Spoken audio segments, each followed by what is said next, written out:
Hello, I'm David, and when creating a promotion for an app, it can be quite handy to make a poster or a banner type of ad, and that's what I'm going to do in this video. I will be creating an easy design inside of Adobe XD, but feel free to use any other vector-based program, for example Figma, that's free, but I will be using Adobe XD because I'm more familiar to that program. I will be using the same design for a food delivery app that I made in another video.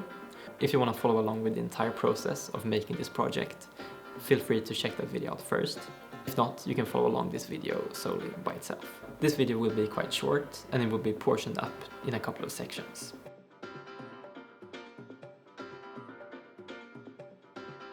First of all, you create an artboard by pressing A or going to Artboards and then creating an artboard that is 1920 by 1080 pixels. Then you can add a background color as well as adding some objects from your app design, then grouping them together and then using repeat grid to be able to create this pattern function.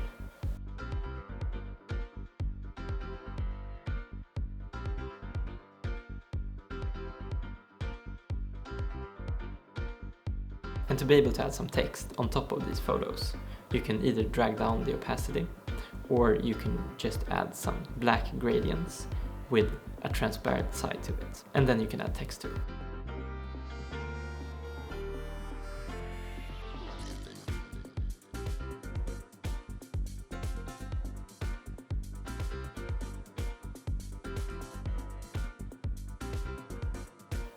Then it's time to add some mockups. You can find phone mockups from different places on the internet. I downloaded mine from a website called SketchUp Sources.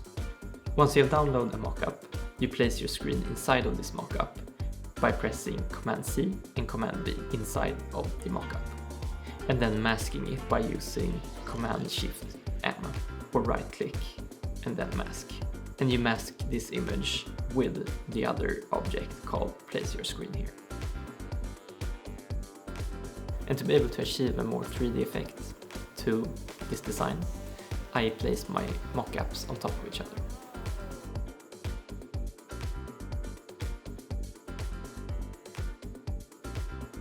Then it's time to add some text, and I both add a main title, a big one, and then I add some small points which explain the functions of the app.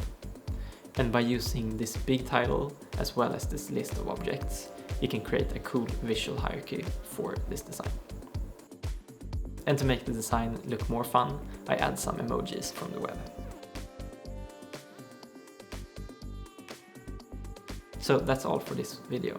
Thank you for watching, and if you want to see more of a seamless design between different views that you can upload to the App Store on the screenshot page, or for example to social media, feel free to check the other video that I made for this app. Or if you want to see the entire process of how I designed this app, you can check out the other video.